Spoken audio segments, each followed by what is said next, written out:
વિશેષ અને પવિત્ર કાર્યક્રમની અંદર સ્વામિનારાયણ ગુરુકુળ સંસ્થાન અને હિન્દુ આધ્યાત્મિક અને સેવા સંસ્થાન દ્વારા આ કાર્યક્રમના આયોજનમાં ઉપસ્થિત પરમ પૂજ્ય કેપી સ્વામી, અમારા સાથી ધારાસભ્યબેન શ્રી સેજલબેન, રાજીવભાઈ ડીઓસી પેડેડિયા, આદરણીય મહેશભાઈ ત્રિવેદી, વાઇસ ચાન્સલર શ્રી અર્પિતભાઈ ભટ્ટ, પરેશભાઈ ત્રિવેદી, સૌ સંતો, વિષ્ણુ સ્વામી, કીર્તન સ્વામી, ભગવત સ્વામી, ધર્મનય સ્વામી, અને જેમણે ખરેખર આ સમગ્ર કાર્યક્રમને વિશેષ રીતે દીપાયો છે. આપણે બધાને વહેલી સવારની અંદર સમગ્ર પૂજા અને શ્લોક જે એમણે પોતાના મુખેથી અહીંયા આપણને સૌને એ પૂજા વિધિ કરાવી છે, અને એક અત્યંત એમ કહી શકાય કે આખું વાતાવરણ જે પવિત્રતાનો અનુભવ થયો છે એવા ભાગવત કથાકાર અને શિક્ષક એવા સાગરભાઈ દવે, ઉપસ્થિત ભાઈઓ બહેનો, માતા પિતાઓ, અને આ સ્કૂલની અંદર પરમ પૂજ્ય પુરાણી સ્વામીના દિવ્ય ચેતના આપણી આસપાસ છે ને કેપી સ્વામીના સંચાલનમાં આવી અનેક આપણી હિન્દુ શાસ્ત્રની બરાબર રીતે સમજીને અને એ રીતે સંસ્કારો સાથે અહીંયા અભ્યાસ કરી રહેલા સૌ વાલા વિદ્યાર્થી અને વિદ્યાર્થીનીઓ અને સૌ ગુરુજનો, એક અદ્ભુત કહી શકાય એવો અહીંયા અમારા વાત થતી હતી અર્ચિતભાઈ સાથે, કદાચ ગુજરાતમાં આ પ્રકારનો પહેલો કાર્યક્રમ મેં ગુરુકુળ સંસ્થામાં થયો છે. આપણા સૌ માટે ગૌરવની બાબત છે. અહીંયા હમણાં અમારા રાજીવભાઈ કહેતા હતા કે એમનો દીકરો કહેતો હતો કે ફૂલા લેવાનો બાકી છે, આપણો પૂજાપો લેવાનો બાકી છે. આ જ્યારે નક્કી થયું છે ત્યારે બાળકના મનમાં કેટલો ભાવ હશે. એના માતા પિતાનું પૂજન સ્કૂલમાં થવાનું છે, એની તૈયારીઓ કરવાની, એમના વિચારો એ કેટલા બધા અંદર પરોક્ષ રીતે ચાલતા હશે. અને આમ પણ આપણા શાસ્ત્રોમાં કહ્યું છે કે ગુરુ અને ભગવાન એ બધું પહેલાં મા બાપ છે.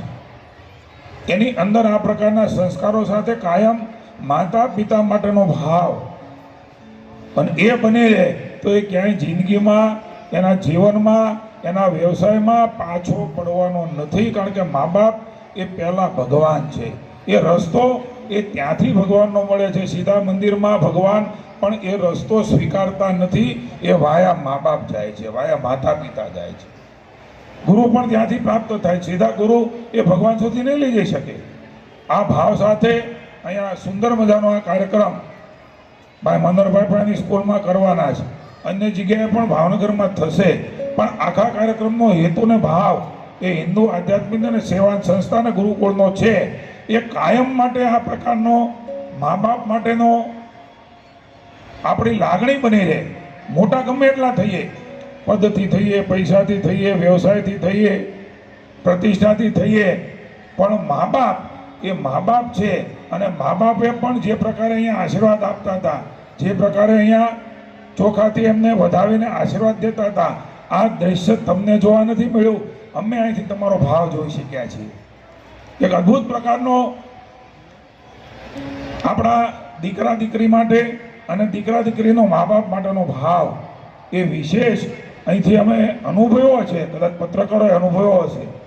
અને આ ભાવ ભગવાનને પ્રાર્થના કરીએ, દેવાધિદેવ મહાદેવને, આપણે કુળદેવને કે કાયમ બનાવી રાખે. ભગવાન સ્વામિનારાયણને પ્રાર્થના કરીએ કે મોટા ગમે એટલા થઈએ પણ મા બાપથી મોટા ક્યારેય ન થઈએ.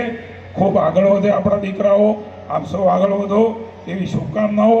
અને બધા હવનમાં બેઠા હોય, કેટલા વાલીઓ હશે, કોઈ પૂજામાં બેઠા હોય, હવનમાં બેઠા હોય, ક્યાંક ને ક્યાંક તો બેઠા હશું ને આપણે.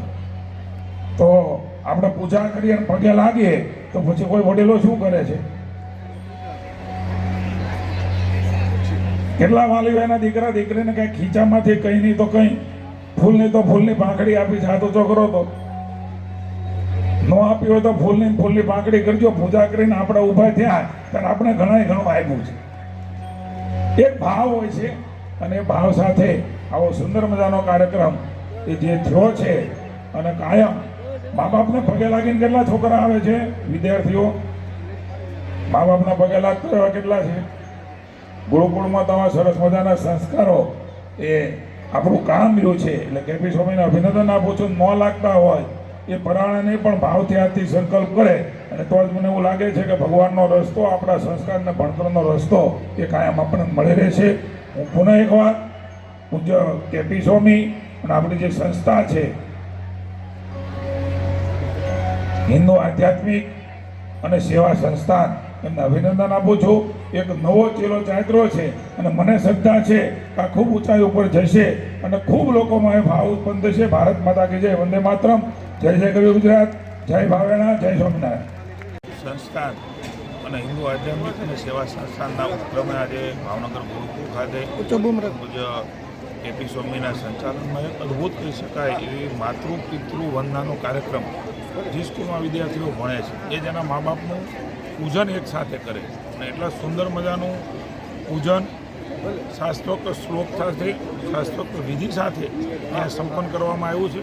હું અભિનંદન આપું છું. આ પ્રકારનો સૌ પહેલો કાર્યક્રમ એ કદાચ ભાવનગર ગુરુકુળ ખાતે ગુજરાતમાં થયો છે. આ પરંપરા, આ વ્યવસ્થા આપણી હિન્દુ સંસ્કૃતિ, આપણા સંસ્કાર અને મા બાપથી ભગવાન અને ગુરુનો રસ્તો મળે છે. ત્યારે મા બાપ માટેનો આપણો ભાવ એ વિદ્યાર્થીઓમાં અને મોટા થઈને કાયમ બને આ ભાવ સાથે આ કાર્યક્રમ માટે વિશેષ અભિનંદન આપું છું.